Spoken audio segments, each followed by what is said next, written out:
ब्रिटिशांविरुद्ध रणशिंग फुंकणारे स्वातंत्र्य सैनिक व वीरयोद्धा संगोळी रायण्णा यांच्यासह एकूण 7 जणांना नंदगड येथे फाशी देण्यात आली होती. रायण्णांच्या समाधीस्थळाच्या धर्तीवर उर्वरित 6 हुतात्म्यांच्या समाधीस्थळांचाही विकास करण्यात येणार आहे, असे मुख्यमंत्री सिद्धरामय्या यांनी सांगितले. सोमवारी नंदगड येथील रूरल एज्युकेशन सोसायटी मैदानात आयोजित कार्यक्रमात क्रांतीवीर संगोळी रायण्णा वस्तू संग्रहालयाचे लोकार्पण, समाधी जवळील तलावात उभारण्यात आलेल्या क्रांतीवीर रायण्णा यांच्या पुतळ्याचे अनावरण तसेच विविध विकास कामांचे भूमिपूजन करून ते बोलत होते. यावेळी बोलताना बेळगाव जिल्हा प्रभारी मंत्री सतीश जारकिहोळी म्हणाले की संगोळी रायण्णांच्या संघर्षमय जीवनाचा व त्यांच्या इतिहासाचा परिचय करून देण्यासाठी 2013 मध्ये वीरभूमीच्या उभारणीसाठी भूमिपूजन करण्यात आले होते.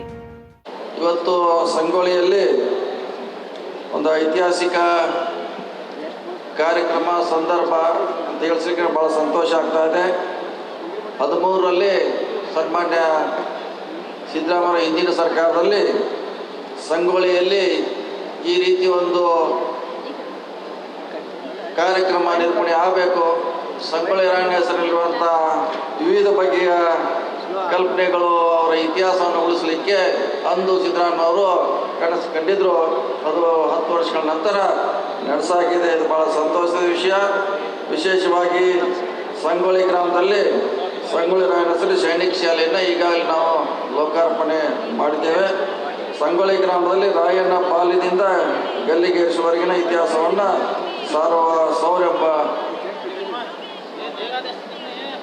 ಭೂಮಿ ನಿರ್ಮಾಣ, ಸಂಗೊಳ್ಳಿಯಲ್ಲಿ ಕಲ್ಯಾಣ ಮಂಟಪ ನವೀಕರಣ, ನಂದಗಡದಲ್ಲಿ ಸಂಗೊಳ್ಳಿ ರಾಯಣ್ಣ ಗಲ್ಲಿಗೇರಿಸಿದ ಆಲದ ಮರದ ಸ್ಥಳದಲ್ಲಿ ಮ್ಯೂಸಿಯಂ ನಿರ್ಮಾಣ, ನಂದಗಡದಲ್ಲಿ ಸಂಗೊಳ್ಳಿ ರಾಯಣ್ಣ ಸಮಾಧಿ ಬಳಿಯವರ ಕೆರೆ ಅಭಿವೃದ್ಧಿ, ಈಗ ಹಲವಾರು ಕಾರ್ಯಕ್ರಮವನ್ನು ಇವತ್ತು ನಾವು ಲೋಕಾರ್ಪಣೆ ಮಾಡ್ತಾ ಇರೋದು ಬಹುಶಃ ಜಿಲ್ಲೆಗೆ ಅಲ್ಲ, ಈ ರಾಜ್ಯಕ್ಕೆ ಹೆಮ್ಮೆ ವಿಷಯ ಅಂತ ಹೇಳಲಿಕ್ಕೆ ಭಾಳ ಸಂತೋಷ ಆಗ್ತಾ ಇದೆ. ಜೊತೆಗೆ ಇವತ್ತಿನಿಂದ ನಂದಗಡ ಬಹುಶಃ ಒಂದು ಪ್ರವಾಸಿ ಆಕರ್ಷಣೆ ಕೇಂದ್ರ ರಾಜ್ಯ ರಾಷ್ಟ್ರ ಮಟ್ಟದಲ್ಲಿ ಗಮನ ಸೆಳೆಯುತ್ತೆ ನಾ ಭಾವಿಸಿದ್ದೇನೆ. ಬಹುಶಃ ಭಾಳಷ್ಟು ಜನ ಇಲ್ಲಿ ಬಂದವರು ನೋಡಿ ಇಲ್ಲಿ ನಾವು ನೋಡಬೇಕು, ಒಂದ್ಸಾರಿ ಹೋಗಿ ಮ್ಯೂಸಿಯಂ ಯಾವ ರೀತಿ ಇದೆ, ಯಾವ ರೀತಿ ಡೆವಲಪ್ ಆಗಿದೆ ಅಂತ. ಬಹುಶಃ ಇವತ್ತು ಸಮಯ ಸಾಲಲ್ಲ, ಒಂದ್ಸಾರಿ ಬಂದರೆ ಪೂರ್ಣ ಇಡೀ ದಿವಸ ಅದನ್ನು ನೋಡಲಿಕ್ಕೆ ಬೇಕಾಗ್ತದೆ. ಬಹುಶಃ ಯಾವ ರೀತಿ ಹಂಪಿ ಇದೆ, ಮೈಸೂರು ದಸರಾ ಇದೆ, ಆ ರೀತಿ ಇದು ನಿರಂತರವಾದ ಪ್ರವಾಸಿ ಸ್ಥಾನದ ಜೊತೆಗೆ ಸಂಗೊಳ್ಳಿ ರಾಯಣ್ಣ ಇತಿಹಾಸ ಈ ದೇಶಕ್ಕೆ ಗುರುತು ಮಾಡುವಂಥ ಪ್ರಯತ್ನ ಸನ್ಮಾನ್ಯ ಸಿದ್ದರಾಮಯ್ಯ ಆಗಿದೆ. ಅದಕ್ಕಾಗಿ ನಿಮ್ಮೆಲ್ಲರ ಪರವಾಗಿ ಅವರಿಗಿಂತ ಅಭಿನಂದನೆಗಳನ್ನು ಸಲ್ಲಿಸಲಿಕ್ಕೆ ಇಚ್ಛೆಯನ್ನು ವ್ಯಕ್ತ ಮಾಡ್ತಾ, ಭಾಳ 10 ವರ್ಷಗಳಲ್ಲಿ ತಡವಾದರೂ ಕೂಡ ಒಂದು ಒಳ್ಳೆಯ ಕಾರ್ಯಕ್ರಮ ಇವತ್ತು ಆಗಿದೆ ಅಂತ ಭಾಳ ಸಂತೋಷ ಆಗ್ತದೆ.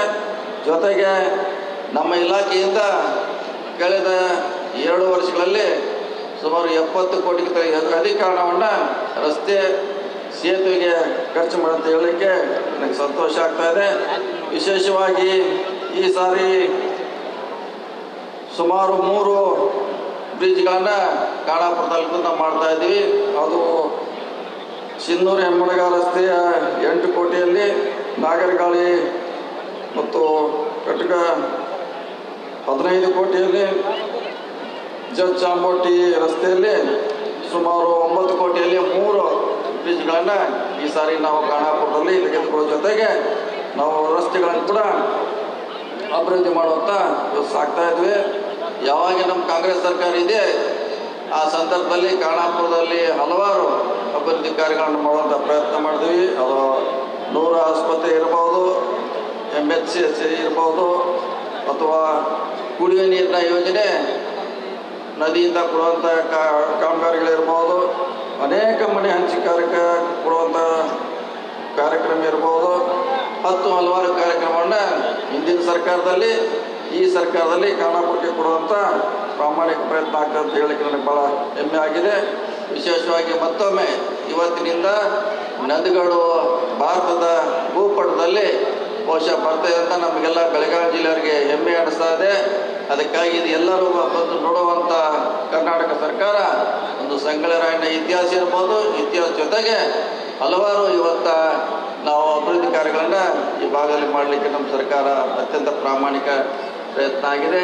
ವಿಶೇಷವಾಗಿ ನಮ್ಮ ಶಿವರಾಜ್ ತಂಗಡಿಯವರು, ರೇವಣ್ಣವರು, ನಮ್ಮ ಅಶೋಕ್ ದಳವಾಯಿಯವರು ಮತ್ತು ಇತರ ಎಲ್ಲ ಅಧಿಕಾರಿಗಳು ಕೂಡ ಭಾಳಷ್ಟು ಪ್ರಯತ್ನದಿಂದ ಇವತ್ತು ಒಂದು ಇತಿಹಾಸವನ್ನು ನಿರ್ಮಿಸುವಂಥ ಕೆಲಸ ನಂದಗಡದಾಗ ಹೇಳಲಿಕ್ಕೆ ನನಗೆ ಭಾಳ ಹೆಮ್ಮೆ ಅನ್ನಿಸ್ತಾ ಇದೆ. ಇದಕ್ಕಾಗಿ ಮತ್ತೊಮ್ಮೆ ಕರ್ನಾಟಕ ಸರ್ಕಾರ, ಸಿದ್ದರಾಮಯ್ಯವರು ಎಲ್ಲ ಸೌದಿಗಳ 10 ವರ್ಷಗಳಲ್ಲಿ ಮಾಡಲಿಕ್ಕೆ ಪ್ರಯತ್ನ ಪಟ್ಟ ಎಲ್ಲರಿಗೂ ಅಭಿನಂದಿಸಿ ನನ್ನ ಮಾತು ಮುಗಿಸು. ನಮಸ್ಕಾರ. मागासवर्गीय कल्याण तसेच कन्नड व संस्कृती मंत्री शिवराज तंगडगे म्हणाले की नंदगडसाठी आजचा दिवस ऐतिहासिक आहे. ಬಂಧುಗಳೇ, ಇವತ್ತು ನಂದಗಡದೊಳಗೆ ಒಂದು ಐತಿಹಾಸಿಕ ಇತಿಹಾಸವನ್ನು ಬರೆಯುವಂಥ ದಿವಸ ಅಂದರೆ ತಪ್ಪಾಗಲಿಕ್ಕಿಲ್ಲ. ಯಾಕಂದರೆ ಈ ಭಾಗದ ಜನರು ಭಾಳ ಆಸೆಯನ್ನು ಪಟ್ಟಂಥ ಏನು ಸಂಗೊಳ್ಳಿ ರಾಯಣ್ಣವರ ಒಂದು ವಸ್ತು ಸಂಗ್ರಹಾಲಯ ವೀರಭೂಮಿ ಉದ್ಘಾಟನೆ ಮಾಡಿದ್ದು ಮತ್ತು ಆ ಕೆರೆಯಲ್ಲಿ ಸಂಗೊಳ್ಳಿ ರಾಯಣ್ಣ ಪ್ರತಿಮೆಯನ್ನು ಪ್ರತಿಷ್ಠಾಪನೆ ಮಾಡಿದ್ದು ಮತ್ತು ಇದೆಲ್ಲದರ ಜೊತೆಗೆ ಇನ್ನೂ ಇದನ್ನು ಅಭಿವೃದ್ಧಿ ಮಾಡಬೇಕನ್ನೋ ದೃಷ್ಟಿಕೋನವನ್ನು ಇಟ್ಕೊಂಡು ಕನಿಷ್ಠ 24 ಕೋಟಿಗೆ ಇವತ್ತು ಭೂಮಿ ಪೂಜೆಯನ್ನು ಮಾಡಿದಂಥದ್ದು ಇರ್ಬೋದು. ಇದು ಎಲ್ಲವೂ ಇತಿಹಾಸ ಬರೆಯುವಂಥ ಕೆಲಸ ಅನ್ನೋ ಮಾತನ್ನು ಇಲ್ಲಿ ಹೇಳಲಿಕ್ಕೆ ಇಷ್ಟಪಡ್ತೀನಿ ಬಂಧುಗಳು. ಸಂಗೊಳ್ಳಿ ರಾಯಣ್ಣ ಸ್ವತಂತ್ರ ಸಂಗ್ರಾಮಕ್ಕೆ ವೀರ ರಣಕಳೆಯನ್ನು ಮೊಳಗಿಸಿದ ಭಾರತ ದೇಶದ ಮೊಟ್ಟ ಮೊದಲೇ ಈ ಭಾಗದೊಳಗೆ. ಅದಾದ್ಮೇಲೆ ದೇಶ ಪ್ರೇಮಿ, ಅಪ್ಪಟ ದೇಶ ಪ್ರೇಮಿ, ದೇಶಕ್ಕಾಗಿ ಏನು ಬೇಕಾದ್ರೂ ಮಾಡಕ್ಕೆ ಸಿದ್ಧರಿರುವಂಥ ಸಂಗೊಳ್ಳಿ ರಾಯಣ್ಣವರು ನಮ್ಮ ಕಿತ್ತೂರಿನ ಆಸ್ಥಾನದಲ್ಲಿ ರಾಣಿ ಚೆನ್ನಮ್ಮರ ಬಲಗೈ ಬಂಟನಾಗಿ ಕೆಲಸವನ್ನ ಮಾಡಿದಂಥ ಇತಿಹಾಸ, ಅವರ ಒಂದು ಇತಿಹಾಸವನ್ನು ನೆನಪು ಮಾಡಲಿಕ್ಕೆ ಈ ಭಾಗಕ್ಕೆ ಆ ಒಂದು ಮಹಾನ್ ವ್ಯಕ್ತಿಯ ಬಗ್ಗೆ ಯುವಕರಿಗೆ ಒಂದು ಇತಿಹಾಸವನ್ನು ಹೇಳಲಿಕ್ಕಾಗಿನೇ ಸಂಗೊಳ್ಳಿಯಲ್ಲಿ ಇರ್ಬೋದು ಮತ್ತು ನಂದಗಡದಲ್ಲಿ ಇರ್ಬೋದು ಇವೆಲ್ಲವನ್ನ ಕೆಲಸವನ್ನ ಮಾಡಲಿಕ್ಕೆ ಸನ್ಮಾನ್ಯ ಮುಖ್ಯಮಂತ್ರಿಗಳೇ ಇದನ್ನೇ ಅದಕ್ಕೆ ಕಾರ್ಯರೂಪಕ್ಕೆ ಮೊಟ್ಟ ಮೊದಲಿಗೆ ಕೆಲಸವನ್ನ ಮಾಡಲಿಕ್ಕೆ ಪ್ರಾರಂಭವನ್ನು ಮಾಡಿದ್ರು. ಅದಕ್ಕೆ ಅಧ್ಯಕ್ಷರಾಗಿ HM ರೇವಣ್ಣರನ್ನು ನೇಮಿಸಿ ಇಲ್ಲಿ ಏನೇನು ಬೇಕಾಗಿದೆ ಅದು ಎಲ್ಲವನ್ನ ಮಾಡ್ಬೇಕಂತಂದು ಹೇಳಿದಾಗ ಅದು ಕೆಲಸ ಪ್ರಾರಂಭ ಆಯಿತು. ಪ್ರಾರಂಭ ಆಗೋದಷ್ಟೇ ಅಲ್ಲ, ಸಂಗೊಳ್ಳಿಯಲ್ಲಿ ಒಂದು 100 ಎಕರೆ ಭೂಮಿಯಲ್ಲಿ ನನಗನ್ಸಿದ ಮಟ್ಟಿಗೆ ನಮ್ಮ ಉತ್ತರ ಕರ್ನಾಟಕದಲ್ಲಿನೇ ಅಂತ ಸೈನಿಕ ಶಾಲೆಯನ್ನು ನೋಡಕ್ ಸಾಧ್ಯ ಇಲ್ಲ. ಅದ್ಭುತವಾದಂತಹ ಸೈನಿಕ ಶಾಲೆಯನ್ನು ಕಟ್ಟಿ ಅದನ್ನು ಲೋಕಾರ್ಪಣೆ ಮಾಡುವಂತ ಕೆಲಸವನ್ನು ಏನಾದರೂ ಮಾಡಿದ್ರೆ ಸನ್ಮಾನ್ಯ ಸಿದ್ದರಾಮಯ್ಯ ಸಾಹೇಬರು ಅನ್ನೋ ಮಾತನ್ನು ನಾನು ಹೆಮ್ಮೆಯಿಂದ ಹೇಳುವಂತ ಕೆಲಸವನ್ನು ಮಾಡ್ತೀನಿ ಬಂಧುಗಳೇ. ಅದರ ಜೊತೆಗೆ ಬಾಲ್ಯದಿಂದ ಹಿಡ್ಕೊಂಡು ಅವರ ಜೀವನ ಚರಿತ್ರೆಯನ್ನ, ಯಾವ ರೀತಿ ಜೀವನವನ್ನ ಮಾಡಿದ್ರು, ಯಾವ ರೀತಿ ಬಾಲ್ಯವನ್ನ ಅವರು ಕಳೆದ್ರು, ಅದಾದ್ಮೇಲೆ ಕಿತ್ತೂರು ರಾಣಿ ಚೆನ್ನಮ್ಮನ ಜೊತೆಗೆ ಆತನ 6 ಮಂದಿ ಸಹಚರರು ಯಾವ ರೀತಿ ಬ್ರಿಟಿಷರಿಗೆ ಸ್ವಪ್ನವಾಗಿ ಕೆಲಸವನ್ನ ಮಾಡಿದ್ದನ್ನ ಇವತ್ತು ಎಲ್ಲ ಯುವಕರಿಗೆ 2 ಸಂಗೊಳ್ಳಿ ಮತ್ತು ನಂದಗಡದ ಇವತ್ತು ಉದ್ಘಾಟನೆಯನ್ನು ಮಾಡಿ ಲೋಕಾರ್ಪಣೆ ಮಾಡುವಂತ ಕೆಲಸವನ್ನ ಮಾಡಿದ್ದೀವಿ. ಈ ಕ್ಷೇತ್ರದ ಅಭಿವೃದ್ಧಿಗಾಗಿ ವಿಶೇಷವಾದಂತ ಅನುದಾನವನ್ನು ಕೊಡೋದ್ರ ಮುಖಾಂತರ ಕನಿಷ್ಠ ನನಗನ್ಸಿದ ಮಟ್ಟಿಗೆ 319 ಕೋಟಿ ದೊಡ್ಡ ಒಂದು ಬಿಲ್ಡಿಂಗ್ ಅಂತ ಹಾಸ್ಟೆಲ್ ನನಗನ್ಸಿದ ಮಟ್ಟಿಗೆ ಎಲ್ಲಿ ನೋಡಕ್ ಸಾಧ್ಯ ಇಲ್ಲ. ಅಂತ ಒಂದು ಸೈನಿಕ ಶಾಲೆ ನಿರ್ಮಾಣ ಮಾಡೋದ್ರ ಮುಖಾಂತರ ಕನಿಷ್ಠ ಅಲ್ಲಿ ಸಂಗೊಳ್ಳಿಯ ಬಗ್ಗೆ, ರಾಯಣ್ಣನ ಬಗ್ಗೆ ಚಟುವಟಿಕೆಗೆ ಅಲ್ಲಿನೂ ವಸ್ತು ಇದನ್ನ ಅಲ್ಲಿ ಉದ್ಘಾಟನೆ ಮಾಡಿ ಅಲ್ಲಿನೂ ದುಡ್ಡು ಕೊಟ್ಟು ಇವತ್ತ ಒಟ್ಟು ಮತ್ತೆ ಹೊಸದಾಗಿ ಅಲ್ಲಿ ಮತ್ತೆ ಏನೇನು ಮಾಡಬೇಕು ಮಕ್ಕಳಿಗೆ, ಯುವಕರಿಗೆ, ಶಾಲಾ ಮಕ್ಕಳಿಗೆ ಎಲ್ಲ ರೀತಿಯ ಸಂಗೊಳ್ಳಿ ರಾಯಣ್ಣನ ಬಗ್ಗೆ, ಕಿತ್ತೂರು ರಾಣಿ ಚೆನ್ನಮ್ಮನ ಬಗ್ಗೆ ಇದೆಲ್ಲವನ್ನ ಇತಿಹಾಸವನ್ನು ಹೇಳಿಕೆನೆ ವಿಶೇಷವಾದಂಥ ದುಡ್ಡು ಖರ್ಚು ಮಾಡೋದ್ರ ಮುಖಾಂತರ ಇವು 2 ಭಾಗ ಪ್ರವಾಸೋದ್ಯಮ ಇಲಾಖೆಯಾಗಿ ಪರಿವರ್ತನೆ ಆಗಿರ್ತದೆ.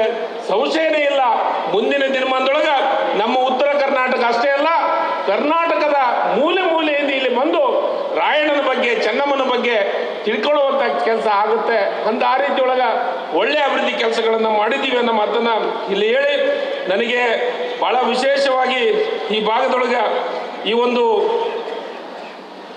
ಕಾರ್ಯಕ್ರಮ ಮಾಡೋದ್ರ ಮುಖಾಂತರ ಇವತ್ತ ಸಂಗೊಳ್ಳಿ ರಾಯಣ್ಣಂದು ಮತ್ತು ನಂದಗಡ ಇದರಲ್ಲಿ ಲೋಕಾರ್ಪಣೆ ಮಾಡುವಂತ ಕೆಲಸಕ್ಕೆ ನಿಜವಾಗಲೂ ಮುಖ್ಯಮಂತ್ರಿಗಳು ಇದಕ್ಕೆ ಬಹಳಷ್ಟು ಪ್ರೋತ್ಸಾಹ ಕೊಟ್ಟಿದ್ದಾರೆ. ಅವರಿಗೆ ಮತ್ತು ನಮ್ಮ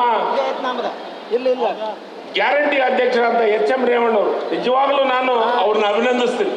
ನನಗೆ ಪ್ರತಿ ಒಂದು ವಿಚಾರದೊಳಗೂ ಕೆಲಸವನ್ನ ಮಾಡಲಿಕ್ಕೆ ನಾವು ಹೋಗೋಣ ಅಂತಂದು ಕನಿಷ್ಠ 3 ರಿಂದ 4 ಸತಿ ನಾವು ಇಲ್ಲಿ ಬಂದು ಭೇಟಿ ಕೊಟ್ಟು ಇಲ್ಲೆಲ್ಲ ಕೆಲಸವನ್ನು ಮಾಡಲಿಕ್ಕೆ ನನಗೆ ಬಹಳ ಸಹಕಾರವನ್ನು ಮಾಡಿದರೆ. ಆದರೆ ನಾನು ಅವರಿಗೆ ಅಭಿನಂದಿಸ್ತೀನಿ. ಮತ್ತು ವಿಶೇಷವಾಗಿ ಮುಖ್ಯಮಂತ್ರಿಗಳು ಸಂಗೊಳ್ಳಿ ಪ್ರಾಧಿಕಾರಕ್ಕೆ ಅಧ್ಯಕ್ಷರವರೇ ಇರ್ತಾರೆ, ನಾನು ಉಪಾಧ್ಯಕ್ಷ ಇರ್ತೀನಿ.